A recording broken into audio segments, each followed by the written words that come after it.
Old soldier, how you dey cough so like coulda champ pepper and dream? Na Benguma legacy. Then tell them I've been the sniff gunpowder like dog. Not of it horrible. Gunpowder?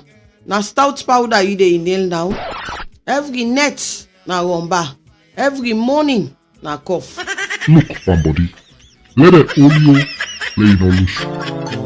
And the beer they warm my chest.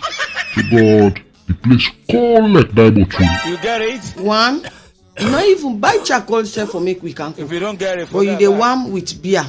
You get wait so you heavy like dog. Full grown man wey no responsible. He just dey make noise. Maybe the fetch war. You fetch war? But why you dey fetch cough down? Look where you dey breathe like generator wey get choke. Which how you dey go this early morning with your khaki wey don tire? Hospital. Hospital? Whose one? Rumbane no OPA2. Man wey come a cough with stout or sneeze regret